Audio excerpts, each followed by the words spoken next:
Welcome back to the channel where we prove that sometimes the hottest action isn't on the ice, but in the DMs. Today we're breaking down the Olympians episode where the tension between Shane and Ilya finally reaches a boiling point. From Ilya's brutal Russian homecoming and his father's cold shoulder to that infamous 9-inch promise, we're analyzing every bit, baby, of digital foreplay and locker room longing. It's a game of high stakes, low blows, and long pole figure skating. So let's dive into why these rivals are actually each other's biggest obsession. My goodness, there was a lot of alliteration and innuendos and poles and 9 inches and oh my God, is this that show? Yes, it is. This is that show. Hell yeah, today's title, Olympians. Oh, okay. Yeah, welcome to the world of Major League Hockey. And the Olympians title is just that the literal title being the Olympians going to the Olympics, so to speak, and just the overall competition between these two very hot men. Speaking of hot men, Ilya asks what a girl is to do on a lonely night in Montreal.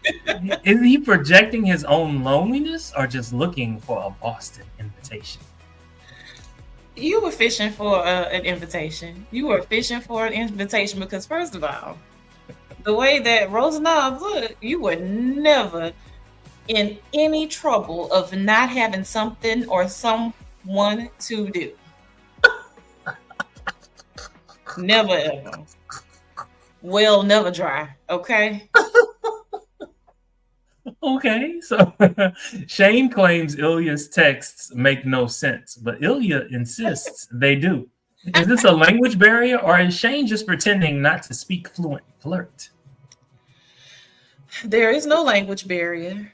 It is very clear you meant come in the sexual way, and Shane Hollander is slow. He's slow, and I love even how Ilya is like as mean as he is. Again, sometimes I love a good Lestat type character. Like, your texts are boring. Like, are you stuck at 16? You know, he's just like no barrier, no filter. Like, I don't even know why I'm wasting my time flirting with you. This sucks. Like, you're a no. So Ilya promises one goal for each inch. With a count of 9 mentioned, is he overestimating his performance on the ice or elsewhere? I don't think he is being hyperbolic. I think that those 9 goals that he promised he could deliver, and those 9 inches that showed up in that message, I think are right on brand. I love going live with you. Listen. When they bet on who gets to fuck whom based on who wins the game, does anyone actually lose in that scenario? No one loses, and he said as much because whenever Hollander counters were okay, well, if I win, what do I get? He said same thing. Listen, fair exchange. What do they say? Fair exchange is never a robbery. Okay, look, we all win. It'll all come together. When was the first time that you've ever used an emoji? I don't know if you can remember that far back, but ooh, so I don't even know if this counts as an emoji. Remember them little Simmons phones? They were about this big, and they had the orange screen back then, and you could see the little angry face or the offended face. Oh yeah. That's the first time that I can remember that was, I guess, emoji adjacent. But ooh, my God, I'm showing my age. I don't even remember. I don't remember, and I couldn't tell you the first one that I used. So In this particular episode, Ilya sends a kissy emoji. How does the kissy emoji serve as a tactical weapon in Shane's psychological warfare? Well, Shane's already dealing with his closeted feelings. So going there that open and intimate and vulnerable with a kissy face, it's like, whoa, this is too much. He hasn't had any, at least not that I picked up on previous same-sex relationships to this point. And so, it's a bit much for him, and he's already very, no pun intended, tightly wound, still getting a kissy face. It's like, my goodness, maybe someone's gonna see this. I don't know how to feel about this. Is this my boyfriend now? It's a lot. I can imagine that Shane is a freaking Virgo, and you have thought about all the things. You have, the neurodivergent part aside. You got some Virgo tendencies. I mean, you have thought about all kinds of things that no one's thinking of. Well, he's close. He's a Taurus. He's still an Earth sign, so he does. Earth sign. We'll take it. We will take it. So let's switch gears just a little bit. All right. So Ilya's father says he should be ashamed after losing to Latvia. How does this paternal rejection fuel Ilya's need for scoring in America? Well, it's a tale that's old as time. You longing to please a parent that really it doesn't matter what you do, you're not going to be successful at that. And so it's probably what gave him the drive to make it as far as he already has in the first place. And so it's just, although it's an impossible feat, he just wants to in some way earn his father's affections. They're Russian. You're not going to get affection anyway, so good luck with that. But yeah, I think it just drives him to just do even better, and just for his family and his country in general. Okay. Now, you said for his family and his country. Do you think he was doing that for his family and or his country? Or was it simply to basically say, F you, daddy? I think it could be a little bit of both, but probably more so F you, dad. F you, but also I still want to please you. His father mocks his American nonsense and mentions his mother is dead. Does Ilya seek out Shane because Shane is the only one who sees him as a man rather than a sloppy disappointment? I think Shane, so yes to your question, and I think Shane is a bit of a breath of fresh air, right? He's different. To me, it would seem that the type of people, especially from what I've seen in the show, that Ilya goes for are very outgoing, very type A, boisterous, bold type people. And Shane is a lot more reserved. And so all of that pressure from the dad, the brother, the bearded girlfriend, the coach's son or whomever that he was banging, all of that, those people are very, very boisterous. That's in his life. And so Shane, while he has this wealth of talent, he's very reserved, very calm, so I think a good calm to the storm that is the life of Ilya Rosanov. Okay. All right. So you said the bearded girlfriend. I love that. I love that. The bearded girlfriend, her father is the minister. So the minister still wants Ilya despite the loss. Is Ilya's value purely political in Russia? Say it one more time for me. Is Ilya's value purely political in Russia?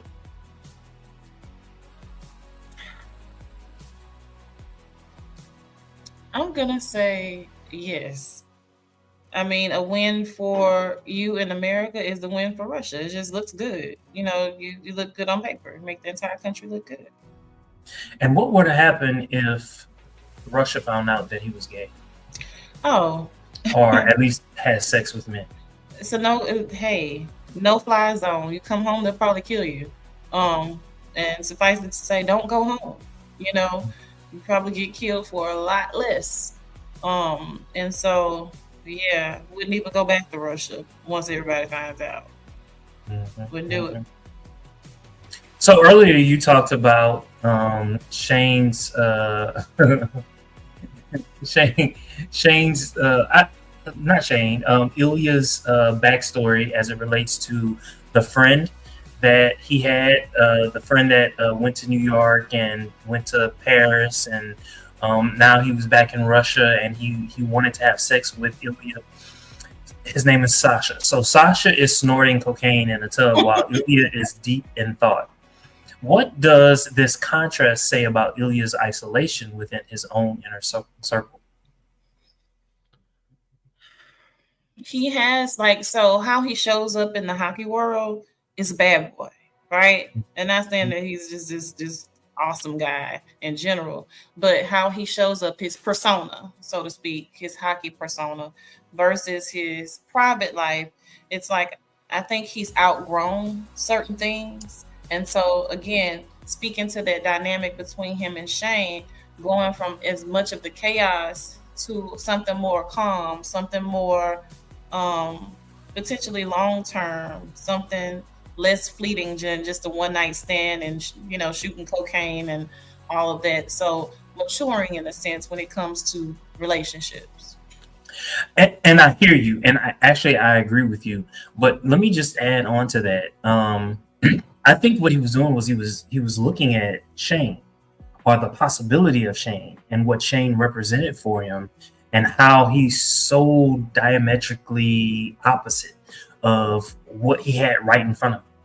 And he was saying which one was better. It was kind of like which one would be best for me in this particular situation.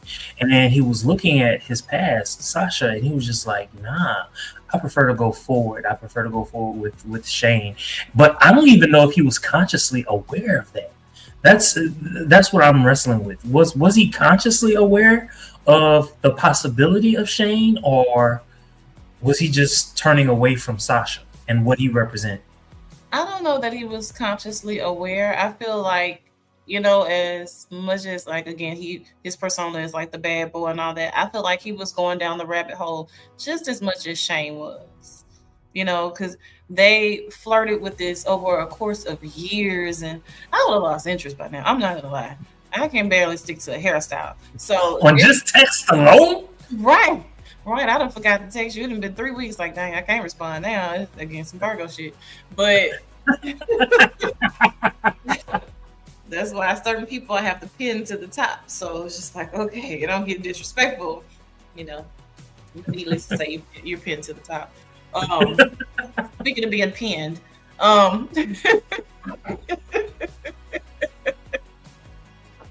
love it. Next question. All right. Let's change gears just a little bit. So Hollander mentions hockey is complicated and nuanced. Is he talking about the game or the fact that he's thinking about Ilya while giving interviews? He's thinking about Ilya while giving interviews. I think it's the latter. Do tell. I think it's the latter, because I think as far as the nuances, like Shane is picking up on some of the vibes in the hockey world too, as far as these closeted men, so to speak. Once Ilya had Shane's boring cookie, Sasha seems like burnt toast to him. Hey, books, girls, and purrs.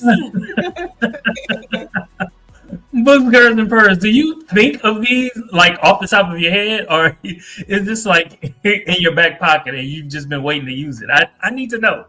Either way, we love it. We love to hear it. We love to hear it. It's almost like she's the voice in my head, like, dang, I should have said that out loud. Okay, I agree with you there. I think definitely Shane, like the thought of Ilya is percolating to the top of Shane's thoughts. Percolating. It's a lot of percolating in this episode. Mm-hmm.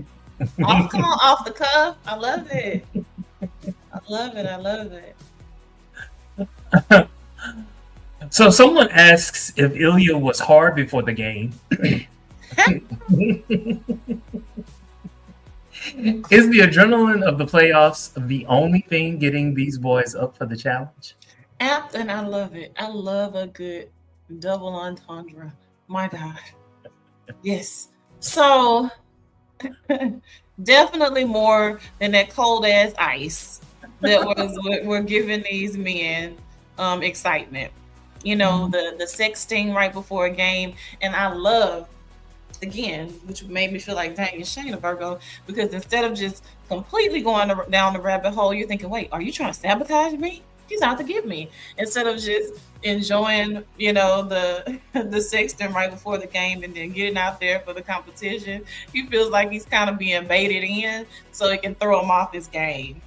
But I absolutely loved it. I was like, oh my goodness. And then it's just something about a little secret, just doing something a little naughty that nobody else knows. We've switched the names and the phone, and when we get out there on the ice, and we're gonna give it our all. So yes, definitely hard on for the career, the love of the game, but certainly for each other and the prospect of doing something with each other after. Okay, so towards the end of the episode, Ilya has won, and Shane goes to visit him. And so I have a question, but something popped into my head. Shane starts to take his clothes off, and he starts to fold it slowly. And Ilya is just staring at him. What's going on in that moment? Not with Shane, but with Ilya. So he's probably thinking this neophyte novice, who does this? Put it down, put it up, but also intrigued and probably thinks it's a little cute because it's like, okay, you know, this is like a little virgin.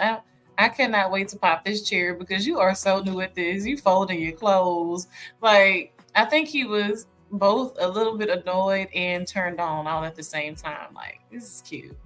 I agree with that. Both annoyed and turned on at the same time. That was just like, dang, dude, this is the weirdest shit ever. Take that shit off and get naked already. Like, come on. Story of my life. Put that fucking Swiffer up. Well, Shane was caught in his underwear with a lot of windows around. Is he a closet exhibitionist? Or does he just want a certain Russian to look at? He's too. I don't think he's a closeted exhibitionist. He is just so tightly wound. But what I do think is the rush of being with Ilya and seeing how seemingly carefree he is, and you know all the chaos that is Ilya, is making him feel more comfortable and safe to explore other things as opposed to being just, you know, tightly wound. And so, you know, definitely don't think it's a closeted exhibitionist. It's just, yeah, okay, I'm flirting with these adventures with you. And so I kind of like it. It's uncomfortable, but I like it. Okay. All right. So Ilya says, Russians do not blush. I didn't get that accent right. Yet he's accused of it. What is Shane doing to him that the Russian winter couldn't? So he says Russians do not what? Blush. That was the locker room scene. Listen, you are at this stage, puppy love, or at the very least extremely infatuated. And so this is him trying to hold on to this Russian what is it? I'm gonna say microaggression. All Russians are this, or whatever. So you're trying to hold on to that, but at the same time, hey, your chemistry isn't lying. You are indeed blushing. And And so, but whereas he's playing hockey and all of these different places, you grew up in Russia, so you can't just turn that off. So certain things is just like, no, you may enjoy sleeping with men, but don't say it out loud as far as blushing. I feel like that immediately makes me weak. And I don't like that. There's no such thing as a weak Russian. That's an oxymoron. So at the award ceremony, Shane and Ilya have to present together. And they have to take a picture together and all that other good stuff. And Ilya takes his hand and he puts it at the back of Shane's neck, and then he slowly rubs it down and feels the curve of his back until it rests on his ass. What was happening in that moment?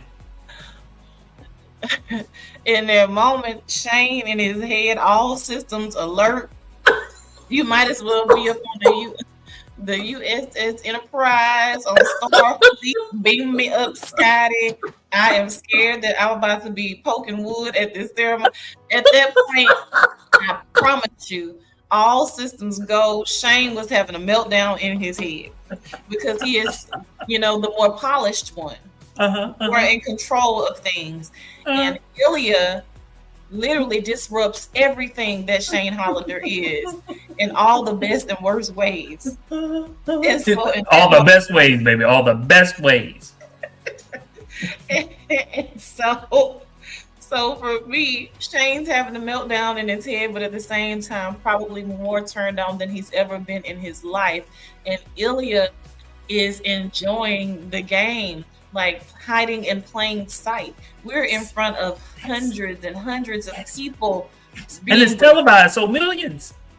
Right. And okay, with the millions being recorded. And I am willing to take a risk and do that. So I was like, oh my goodness. That to me, that was like one of the sexiest things, because again, someone as buttoned up as Shane is, to have to take him out of his comfort zone and do that to him, and he can't react. OMG. When I say cream, whole body would have just melted on the stage. Okay? In every single way. So Shane demands to know what Ilya actually wants from him. And the answer is blunt. Is this the most honest conversation they've ever had up until this point? I'm sorry. Say the question one more time. So after the award ceremony, well, not ceremony, but after the award show, Shane walks off stage and he finally goes to the restroom, and then clearly Ilya follows him. So Shane demands to know, what does Ilya want from him? Like, actually, what does he want? And the answer is blunt. Is this the most honest conversation they've ever had?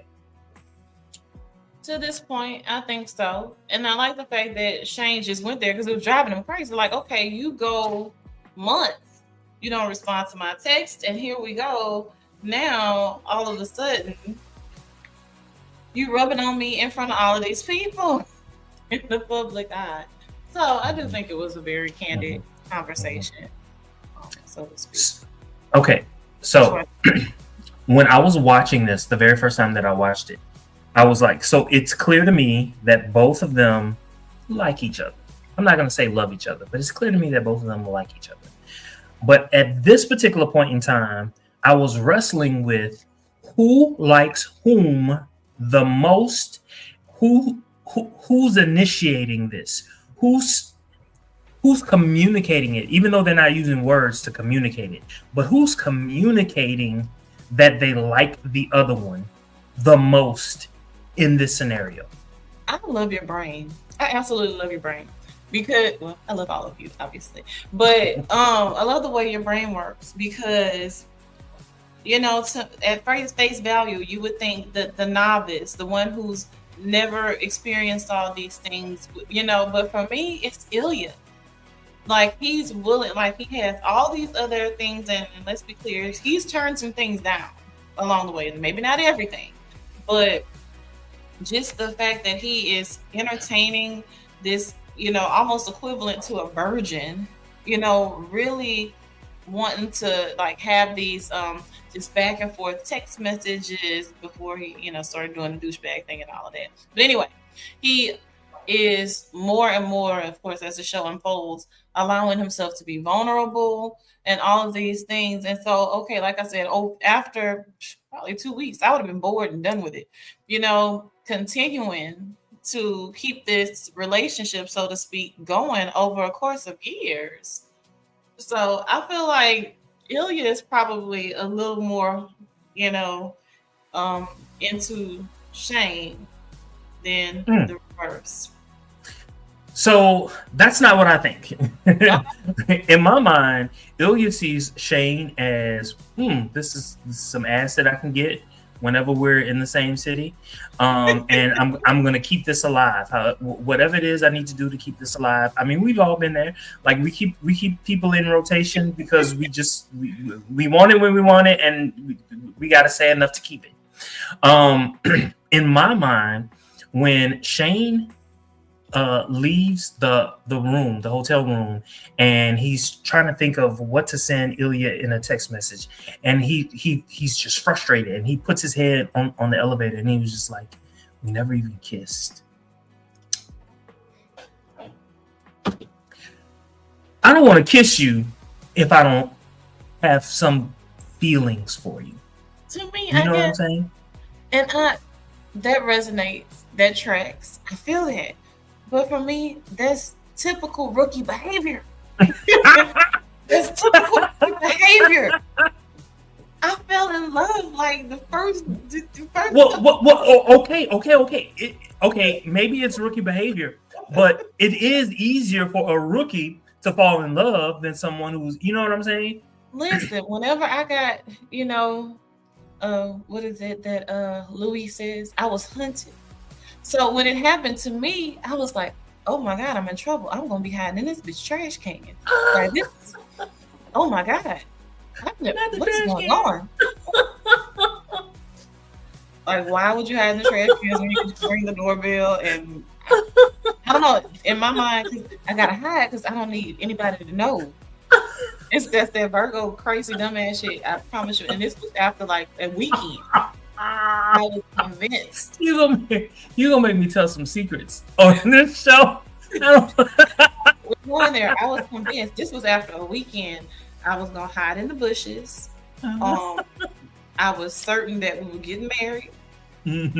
All the things in a weekend. In a weekend, I'm just like, oh man, like I swear I would never go here again. But here we are. Okay, now we're here. Now. It's just, you was charming as a snake. So now I got to hide in your trash cans to see what's going on. Now, mind you, if you know me, you know you have never seen me dirty. Never. Willing to hide in his trash cans to see what's going on. Who coming over there? Okay, crazy. Psycho behavior. So, again, sometimes things happen, but at that novice level, I expect that from Shane. But with Ilya, it's just like, man, okay. Hi, Samantha. Hey. All right. So they talk about long poles in figure skating. Was that a genuine sports commentary or a Freudian slip during the Olympic coverage? It was a Freudian slip. The long pole, you didn't have to say that like that. You did not have to say that at all. It was a Freudian slip. It was crass, and I loved every second of it. So Boots Girls and Fur says, Shane can't do all the work, though. He did what Ilya wanted and drank that vodka he didn't want. The least Ilya could have done is give Shane a smooch goodnight. Aww. Yeah. Yeah, but sometimes you gotta just, on the Ilya side, you gotta leave them wanting more. You can't be too good. You gotta leave them questioning and want more. It's a douchebag move. It is. It 100% is. But I bet you he's kept texting and doing the absolute most and continuing to fall in love with his toxic ass. But don't we love that?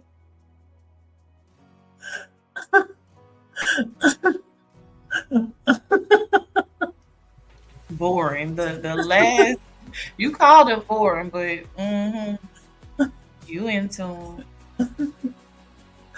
Okay. Episode 2, Olympians.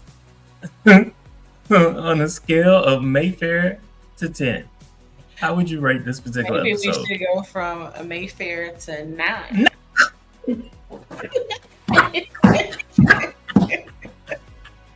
Or from a 6-inch to a foot long.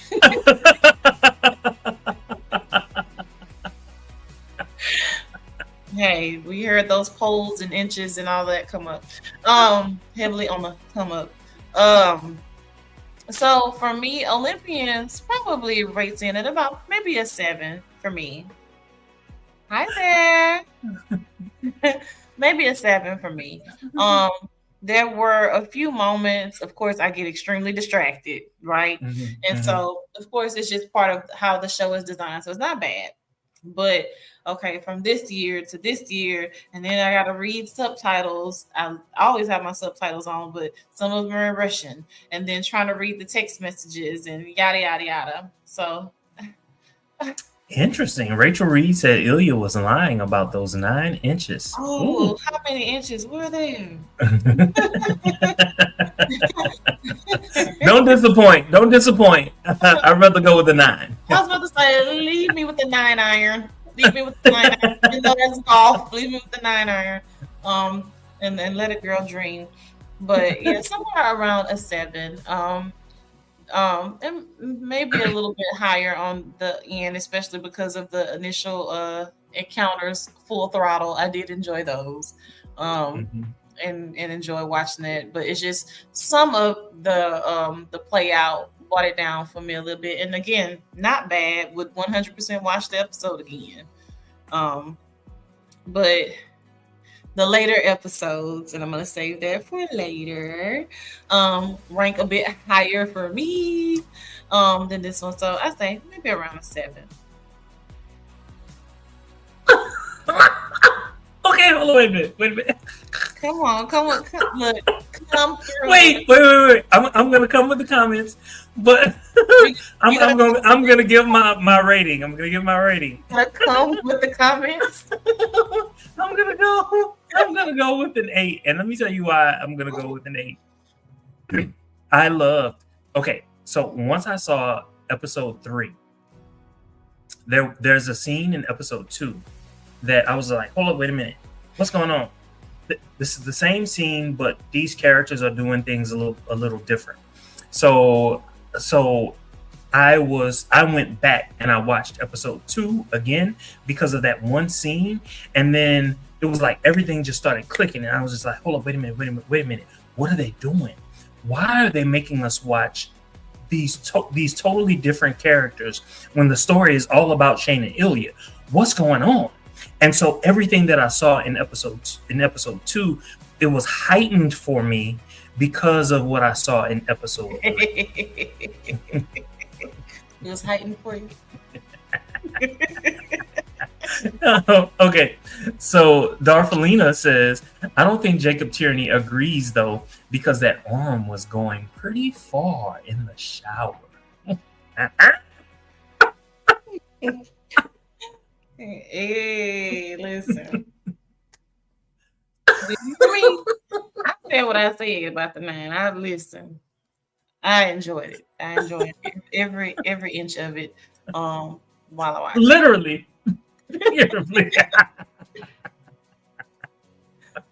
My goodness. Books Gerson Purr says a 7 is Ilya's 9. So is that like from the Russian conversion chart? From centimeters to inches? That's what we do. Books Gerson Purr, stop. Also, don't stop. Look, we're not gonna do Mayfair on this episode. We're gonna change it. We're gonna do inches, okay? All I right. think we're gonna confuse everybody if we do something different. The I just think it's appropriate. It is appropriate to measure our rating in inches. Y'all let us know in the comments. Do we want to? Because we know that this Mayfair thing, because yeah, I dog Mayfair so bad that Mayfair is like the lowest you can go. But as it pertains to heated rivalry, I think it is appropriate that we measure our ratings in inches. Okay. Okay. Let us know in the comments. Okay.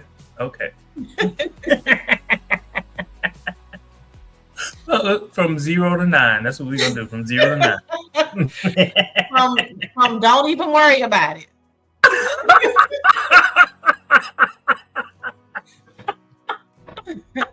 From or don't ever call me. And since we holding on to this 9 inches from Ilya, we'll let 9 be the very, very top. Thank you, Books, Girls, and Purrs. You know that Ilya 9, whatever. So from delete my number to 9. Thank you all so very much for watching. Don't forget to like, comment, subscribe, and share on all your social media. Until next time, y'all have a good 9. Live long and prosper. Live long and 9.